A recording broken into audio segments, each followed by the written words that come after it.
इह शास्त्रविधिमुत्सृज्य वर्तते कामकारतः न स सिद्धिं वाप्नोति न सुखं न परां गतिं तस्मात् शास्त्रं प्रमाणं ते कार्यकार्यव्यवस्थितौ ज्ञात्वा शास्त्रविधानोक्तौ कर्मं कर्तुमर्हसि।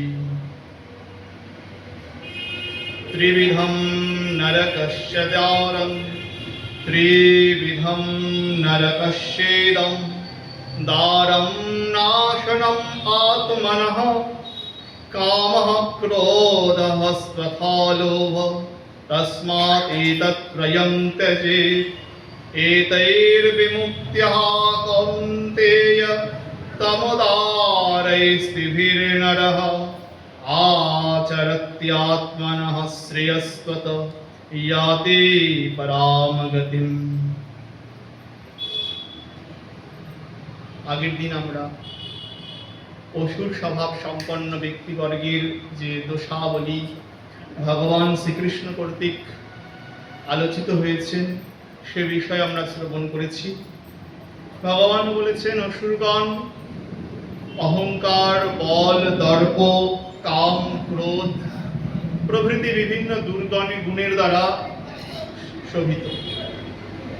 তো এই যে অসুরদের দুর্গুণের কথা ভগবান বললেন, নানাবিধ বাক্যের দ্বারা ভগবান অসুরদের যে এই দুর্গুণের বর্ণনা দিলেন, এই দুর্গুণের মূল কি, আসরিক স্বভাবের মূল কি?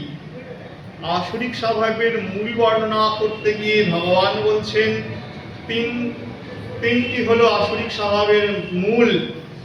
ত্রিবিধম নরকস্যেদম দ্বারম নাশনম আত্মনঃ কামঃ ক্রোধস্তথা লোভঃ তস্মাৎ এতত্ত্রয়ং ত্যজেৎ। আসরিক স্বভাবের মূল হলো তিনখানা বস্তু। কি কি? কাম, ক্রোধ এবং লোভ। এই কাম, ক্রোধ এবং লোভ থেকেই অসুর স্বভাবের জন্ম হয়। কিসের থেকে হয়? কাম, ক্রোধ এবং লোভ থেকেই অসুর স্বভাবের জন্ম হয়। ভগবান বলছেন এই কাম, ক্রোধ এবং লোভ হলো নরকের দ্বার স্বরূপ, অধর্মের দরজা স্বরূপ হলো এই কাম, ক্রোধ এবং লোভ। যারা জীবনকে সুন্দর করতে চায়, ভগবত চরণে প্রেম প্রাপ্ত হতে চান, তারা যেন এই তিনটাকে ত্যাগ করেন। তস্মাৎ এতত্ত্রয়ং ত্যজেৎ, এই তিনটাকে যেন তারা ত্যাগ করেন। কাম এবং কাম, ক্রোধ এবং লোভকে ভগবান বললেন যে নরকের দ্বার স্বরূপ, যা কিনা সাধনার পথে বাধা। শাস্ত্র বলছেন, দেখো এই যে মনুষ্য জন্মটা লাভ করেছ, এটা অত্যন্ত দুর্লভ দেহ।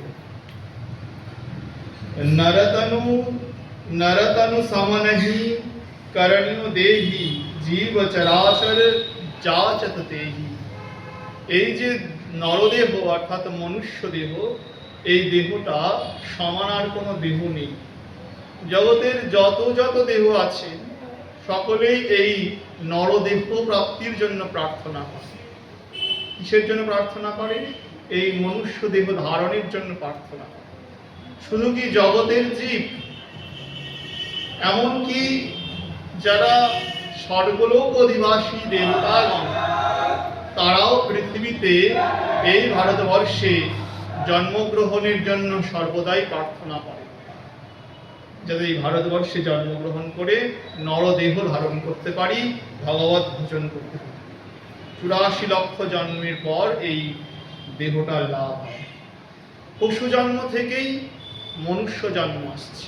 কিছু কাল আগেই পশু ছিল, সেখান থেকে মনুষ্য জন্ম আসছে। অতএব এখনো অনেকখানি পশুত্ব মানুষের মধ্যে রয়েই গেছে, পশুর স্বভাব রয়ে গেছে। যেমন আহার, নিদ্রা, ভয়, মৈথুন, একেই মানুষ সার বলে মনে করে, কারণ পশু স্বভাব এখনো এর মধ্যে রয়ে গেছে। তো শাস্ত্র বলছেন মানবের এই যে জীবন, মানুষের জীবনের মধ্যেই লুকিয়ে আছে দেবত্বের বীজ। পরম দেবত্বের বীজ এই মানুষের জীবনের মধ্যে আছে। মানুষের জীবনটা তার সম্ভাবনা মাত্র। দেবত্বকে যারা উন্মোচন করতে পারল তারা হলো দেবতা, মনুষ্যরূপী দেবতা, অর্থাৎ তাদের মধ্যে দৈবী সদ্গুণ আছে। আর যারা মনুষ্য দেহ লাভ করেও ভগবত ভজন করল না, ভগবত পরাণমুখ থাকলো, তারা হলেন মনুষ্যরূপী অসুর। ভগবান নানা স্থানে তাদের নানা রূপে বর্ণনা করেছেন। কখনো এই নবম অধ্যায়ে বলেছেন দুষ্কৃতিন মূঢ়া নরাধমা, এরা নরাধম। কখনো আবার বললেন এরা আসুরিক সম্পদ সম্পন্ন। কখনো বললেন এরা রাক্ষসী মাসুরীম প্রকৃতি প্রাপ্ত। এরা হলো অসুর। কারা অসুর? যারা মনুষ্য দেহ লাভ করেও ভগবত পরাণমুখ থাকলো, ভগবানের দিকে মুখ করল না, ভজনটা করল না, তারা হলো অসুর। কেন তারা অসুর হলো? কেন তারা অসুর হলো? বলেন কাম ক্রোধ লোভের কারণে তারা অসুর হলো। কেন কাম ক্রোধ লোভ কি আমাদের মধ্যে নেই? প্রকৃতিতে জন্মগ্রহণ মাত্রই কাম ক্রোধ লোভ মোহ মদ মাৎসর্য, এই ছয়খানা রিপু, ছয়খানা প্রকৃতির তরঙ্গ আমাদেরকে স্পর্শ করবেই। এটাই নিয়ম, জাগতিক নিয়ম। তাহলে কাম ক্রোধ তো সকলের মধ্যে আছে, তাহলে তারা অসুরত্ব প্রাপ্ত হলেন কেন? কেন হলেন তার কারণ বর্ণনা করতে গিয়ে শাস্ত্র বলছে, দেখো এই বিষয়টাকে যদি একটু গভীরে যাওয়া যায় তাহলে এর কারণ খুঁজে পাওয়া যাবে। কি গভীরে যাবেন? বলছেন দেখো, এই যে ভালো করে শুনবে, এই যে ভোগ বাসনা, এই যে ভোগেচ্ছা, এটার মূল কিন্তু আত্মাতেই রয়েছে। আত্মার মধ্যেই এই ভোগের ইচ্ছা রয়েছে। আত্মার স্বভাবই হলো বাসনা। এটা আবার কেমন কথা? আত্মার স্বভাব বাসনা। কারণ আত্মা সর্বদা কি চায়? আত্মা ক্ষুদ্র জীব আর ভগবান পরমাত্মা বৃহত্তর, বৃহৎ। তা আত্মা হলেন ক্ষুদ্র জীব। আত্মা কি চায়? সর্বদাই বৃহৎ হতে চায়। চায় না? কোনো কিছুতে কি আমরা সন্তুষ্ট থাকতে চাই? কিছুতেই না। বড় থেকে বড়, আরো বড়, আরো বড়, আরো বিশাল, আরো চাই। চাই তো? তাহলে আমরা কি হতে চাই? ক্ষুদ্র জীব আত্মা বৃহৎ হওয়ার বাসনা রাখি। আমরা বড় হওয়ার বাসনা রাখি, বৃহত্তর হতে চাই। সর্বদা অন্ধকার থেকে আলোকে চাই, কারণ স্বাভাবিক তাই, আত্মার স্বভাবই তাই। অন্ধকার থেকে আলোকে চাই।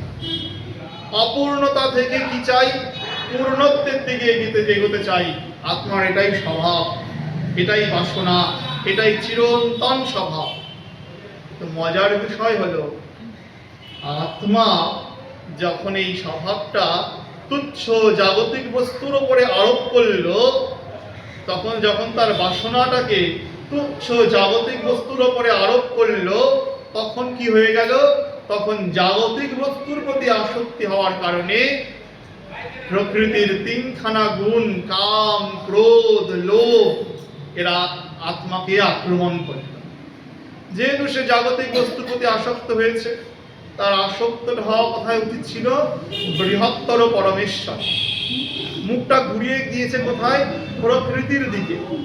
প্রকৃতির দিকে আসক্ত হওয়ার কারণে কাম ক্রোধ লোভ তাকে আক্রমণ করল। যখন কাম ক্রোধ লোভ আক্রমণ করল, তখন আত্মা মহান বিনষ্টির দিকে অগ্রসর হতে লাগলো। সে তখন ভগবান থেকে সরে গেল, সরে গিয়ে প্রকৃতিতেই মোহিত হয়ে থাকলো।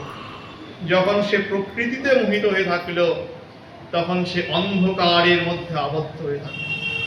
ভগবান বললেন তমোদ্বারৈ, এই যে কাম ক্রোধ লোভ, এরা হলো তমের দ্বার স্বরূপ। তম মানে কি? তম মানে অন্ধকার, অন্ধকারের দ্বার স্বরূপ। আত্মা অন্ধকারের মধ্যে পড়ে থাকলো। অন্ধকারের বস্তুকেই আত্মা মনে করলো এইগুলি আমার সাধনের বস্তু, এইগুলি আমার প্রাপ্য বস্তু। কিন্তু তার বাসনাটা কোন দিকে নিযুক্ত করা উচিত ছিল? চিরন্তন যে বাসনা, আমি বড় হব, আমি অন্ধকারে থাকবো না, আলোর দিকে যাব, আমি ক্ষুদ্র থাকবো না, বৃহত্তম হব। এই কাজটা সে ভুল পথে করেছে, সে সঠিক পথকে অনুসরণ করতে পারেনি। তার যাওয়া উচিত ছিল পূর্বে, সে চলে গিয়েছে দক্ষিণ দিকে। ভাবছে জগৎ থেকে আমরা এসব পাবো, জগতের বস্তুকে আঁকড়ে ধরলেই মনে হয় আমি বড় হতে পারবো, জগতের বস্তুকে আঁকড়ে ধরলেই মনে হয় আমি আলোকে পাবো, জগতের বস্তুকে গ্রহণ করলেই মনে হয় আমি পূর্ণতা লাভ করব। কিন্তু আমরা নিজেরাই জানি যে আমরা কোনো রকম ভাবেই পূর্ণ হতে পারি না। জগতের যত বস্তু আমরা গ্রহণ করি না কেন, যত কিছুই আমরা আস্বাদন করি না কেন, জাগতিক কোনো বস্তুতে আমরা বড়ও হতে পারি না, জাগতিক কোনো বস্তুতে আমরা কি হতে পারি না, পূর্ণও হতে পারি না, ওই আলোর সন্ধানও লাভ করতে পারি না। তাহলে আত্মার কোন দিকে যাওয়া উচিত ছিল? আত্মার যাওয়া উচিত ছিল বৃহতের দিকে, যিনি পূর্ণ তার দিকে, যিনি চিদানন্দ জ্যোতি স্বরূপ তার দিকেই আত্মার যাওয়া উচিত ছিল, অর্থাৎ ভগবতমুখী হওয়া উচিত ছিল। যারা ভগবতমুখী হলো না, সেই জীবাত্মাগণ জগতের দিকে তাকানোর কারণে, জগতের থেকে বস্তু সংগ্রহের কারণে, জাগতিক বস্তুকে নিজের বলে বোধ করার কারণে তাদের মধ্যে আসুরিক গুণ প্রবৃত্ত হলো, তাদের মধ্যে আসুরিক বিভিন্ন সম্পদ, ওই যে বললাম আসুরিক কি, দম্ভ, দর্প, অভিমান, এইসব আসুরিক সম্পদে তারা ভূষিত হলো।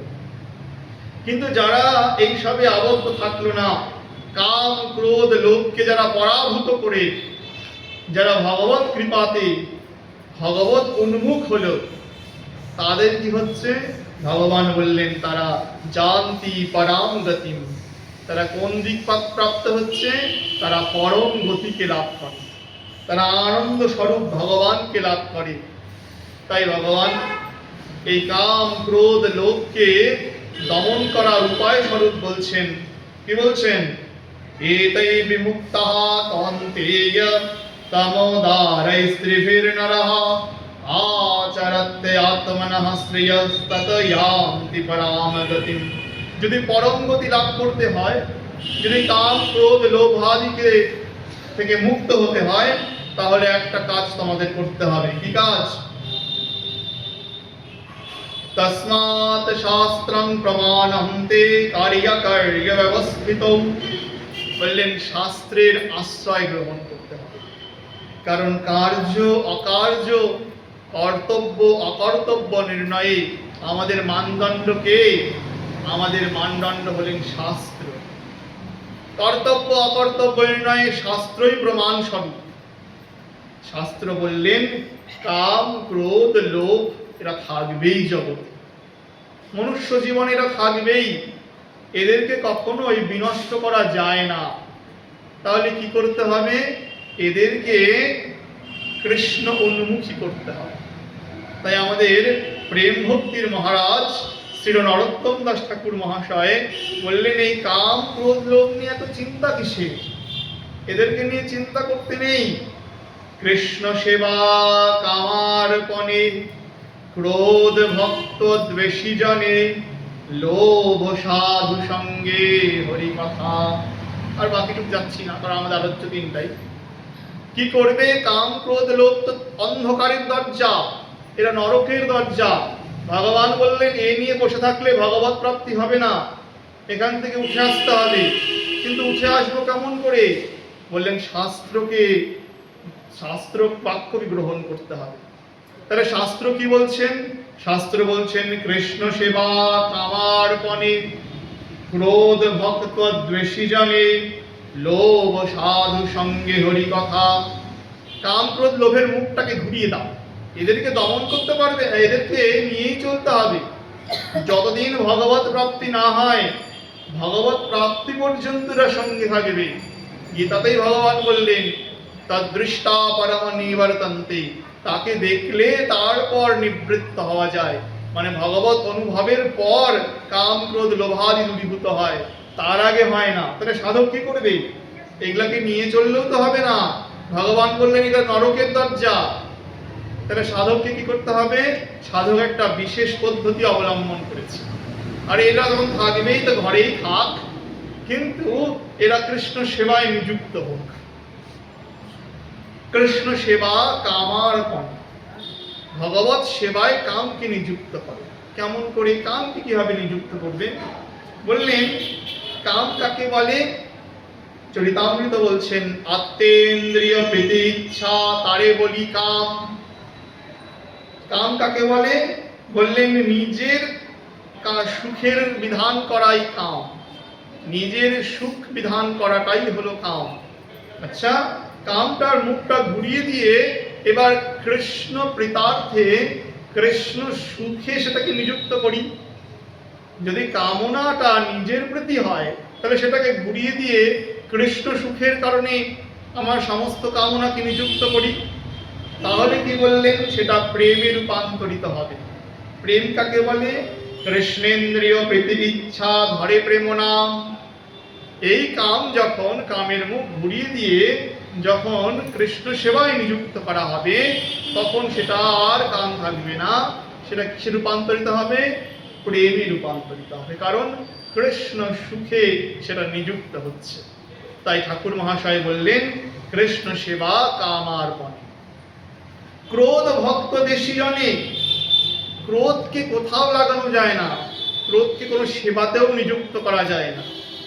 ক্রোধ এমন বস্তু যা মহান অনিষ্টকারী, সব শেষ করে দেয় ক্রোধ। ক্রোধ মানে আমরা বাংলায় কি বলি? রাগ। ক্রোধ সব শেষ করে দেয়। ক্রোধ এমন ভয়ঙ্কর বস্তু, ক্রোধকে আবার সেবায় নিযুক্ত করবে কেমন করে? বলছে ক্রোধকেও সেবায় নিযুক্ত করা যাবে। ক্রোধ ভক্ত দ্বেষী জনে, যারা ভগবান এবং ভগবত ভক্তের বিরুদ্ধে কথা বলে, যারা ভগবান এবং ভগবত ভক্তের বিরুদ্ধাচরণ করে, দ্বেষ করে, তাদের প্রতি ক্রোধ করা উচিত। যদি তাদের প্রতি ক্রোধ না করা হয়, তারা পুনরায় সাহস পাবে ভগবান এবং ভক্তকে কি করার জন্য? অপমান করার জন্য। শ্রীমদ্ ভাগবতে দেবী সতী যখন দেহত্যাগ করছেন শিব নিন্দা শ্রবণ করতে করতে, তখন কি কঠিন কথা বলছেন। বলছেন দেখো, হিন্দু ব্যক্তি যদি প্রভুর নিন্দা করে, সেই নিন্দা শ্রবণ মাত্রই হয় তাকে স্বয়ং মরে যাওয়া উচিত, অথবা যে নিন্দা করেছে তাকে মেরে ফেলা উচিত। খুব ভয়ঙ্কর কথা বলেছে। আচ্ছা, আর যদি তা নাই পারো, তাহলে কর্ণ আচ্ছাদন পূর্বক সেই স্থান ত্যাগ করা উচিত। আমরা তো কাউকে মারতেও পারবো না, মরে যাওয়াও শাস্ত্র বিরুদ্ধ। তাহলে কি করা উচিত? তাহলে যেখানে ভগবত নিন্দা হয়, যেখানে ভগবত পার্শ্বদগণের নিন্দা হয়, শ্রী গুরুদেবের নিন্দা হয়, সেই স্থান ত্যাগ করা উচিত বা সেখানে যাওয়াই উচিত। তাতে ভক্ত বিদ্বেষিতা বাড়ে। আর যদি ক্রোধ প্রদর্শনও না করা হয় ওখানে, তাহলে কি হবে? তাহলে ক্রোধের সার্থকতা হবে না। ক্রোধ এই জায়গায় নিযুক্ত করা উচিত যারা ভগবান এবং ভক্তের বিরুদ্ধে আচরণ করে। আচ্ছা, আরেকটা, লোভ সাধু সঙ্গে হরি কথা। লোভ কি করবে? লোভ কিসে লাগাবে? বললেন লোভ হলো, লোভ শব্দের অর্থ হলো লালসা। লালসা, সে অর্থের লালসা হতে পারে, খাবারের লালসা হতে পারে। লোভ মানে হলো লালসা, যা কিনা ভজনের পথে বিরাট বাধা। তাহলে লোভকে কি করবে? লোভকে হরিকথায় নিযুক্ত করবে। কখন কোথায় গেলে শুদ্ধ হরিকথা শ্রবণ করতে পারবো, কোথায় গেলে ভগবত কথা শুনতে পাবো, এই নিরন্তর এই লোভ লাগবে। পৃথু মহারাজকে ভগবান দর্শন দিয়েছেন। পৃথুকে বলছেন পৃথু বর চাও। পৃথু বলছেন আমার কোনো মুক্তি চাই না। মহারাজ পৃথু বলছেন বিধৎস্ব কর্ণায়ুত মে বরাহ। প্রভু যদি বর দিতেই হয় তাহলে আমাকে এই বর দিন। কোন বর দিন? আমার যেন অযুত অযুত কর্ণ হয়, 10,000 কান যেন আমি লাভ করি। কি করবে এত কান দিয়ে? নিন্দা শুনবে, অন্যের চর্চা শুনবে? না না প্রভু, এই আমাকে যদি বর দিতেই হয় তাহলে আমাকে এত কান দিন যাতে আমি অজস্র কানে তোমার হরিকথা শুনতে পারি। এইরকম লোভ, একে বলছে লোভ সাধু সঙ্গে হরিকথা। তাহলে কাম ক্রোধ লোভ নরকের দ্বার, কিন্তু শাস্ত্র বলছে নাকি নরকের দ্বার তৈরি করা যাবে না, একে ঘুরিয়ে দাও। কাম কৃষ্ণ সেবায় নিযুক্ত করো, প্রেমে রূপান্তরিত হয়ে যাবে। ক্রোধ ভক্ত দেশী জনে নিযুক্ত করো, ক্রোধের সার্থকতা হয়ে যাবে। আর কি করো? লোভকে সাধু সঙ্গে হরিকথায় নিযুক্ত করো, লোভেরও সার্থকতা হয়ে যাবে, লোভের জীবন সার্থক হয়ে যাবে। এবং ভক্ত কি করতে পারবে? আনন্দে ভজন করতে পারবে। কারণ ষড়রিপু তাকে আর কি করতে পারে না, তাকে আর বিরক্ত করতে পারে না। যে 6 রিপু নিয়ে সারা জগৎ মরছে, ভক্তের কাছে সেই কাম, ক্রোধ, লোভ, মোহাম্মদ, মাৎসর্য আদি ওরা আনন্দে বিচরণ করে। কেন? ওরা কৃষ্ণ সেবা করে। ভক্তের সঙ্গে সঙ্গে তার ষড়রিপু কৃষ্ণ সেবা করে। তখন আর ষড়রিপু থাকে না। রিপু মানে কি? শত্রু থাকে না তারা, তখন ষড়বন্ধু হয়ে যায়, ওরা ষড়মিত্র হয়ে যায়। কাম ক্রোধকে ভগবান নরকের দ্বার বললেও শাস্ত্র বললেন, শোনো, এই কাম ক্রোধকে ভগবত সেবায় নিযুক্ত করো, আর নরকের দ্বার থাকবে না। শেষে শ্লোকে ভগবান বললেন, তস্মাৎ শাস্ত্রম প্রমাণম তে কার্য ব্যবস্থিতৌ জ্ঞাত্বা শাস্ত্র বিধানতৌ কর্ম করতু মহর্ষি। শোনো, আমরা যে ভজন করব অথবা জীবন যাপন করব, তার জন্য আমরা কোন পথকে অবলম্বন করব? কিভাবে জীবন যাপন করলে সুন্দর হবে জীবন? কিভাবে জীবন যাপন করলে আমরা অসুর হব না, দেবত্ব লাভ করব? অথবা কিভাবে জীবন যাপন করলে ভগবান তুষ্ট হবেন? ভগবান বললেন, এত শত বিচার করতে হবে না, একটাই পন্থা, শাস্ত্র বাক্যকে অবলম্বন করা। ব্যাস, শাস্ত্রই হলো সেই মানদণ্ড যাকে অবলম্বন করলে তুমি ঠিক জীবন গন্তব্যস্থলে পৌঁছে যাও। যেমন ট্রেনে চলতে গেলে পরে একটা টাইম টেবিল আছে। যখন তখন গিয়ে তো আর ট্রেন ধরা যায় না। আপনি দিল্লি যাবেন, আপনার ট্রেন বিকাল 5টায়, আর আপনি ভোর 5টায় গিয়ে বসে আছেন, তাহলে তো হবে না। ট্রেনের কি করতে হবে? টাইম টেবিল অনুসারে চলতে হবে। জীবনটাও ঠিক তেমনি, শাস্ত্রের টাইম টেবিল নিয়ে চলতে হবে। শাস্ত্রই সেই টাইম টেবিল বা শাস্ত্রই সেই মানদণ্ড যার মধ্য দিয়ে আমরা চলতে পারি। তো ভগবান বললেন, শাস্ত্র বাক্যকেই অবলম্বন করেই চলতে হবে, শাস্ত্র বাক্যকে আস্বাদন করেই চলতে হবে। আমাদের গৌড়ীয় পরম্পরা বলেন যে একটাই শাস্ত্র, সেটা হলো শ্রীমদ্ ভাগবত শাস্ত্র। সেই শাস্ত্রকে অবলম্বন করেই চলা উচিত। মধ্যস্থ শ্রী ভাগবত পুরাণ, ভাগবত শাস্ত্রই শাস্ত্র, আর আমরা অন্য শাস্ত্রের দিকে যাব না। শ্রীমান মহাপ্রভুর মত বিদম তত্রাদর না পর, এক ভাগবত শাস্ত্রকে আশ্রয় করব, আর 2 কি? মহাপ্রভু যিনি কলিযুগে যুগাবতার ভগবত স্বরূপ, সেই শ্রীমান মহাপ্রভুর মতাদর্শেই চলব, মহাপ্রভুর পন্থাতেই চলব, আর অন্য কোনো পথকে কি করব না? গ্রহণ করব না। প্রণাম করে দূরে রাখবো, কিন্তু আর কোনো পথকে গ্রহণ করব না।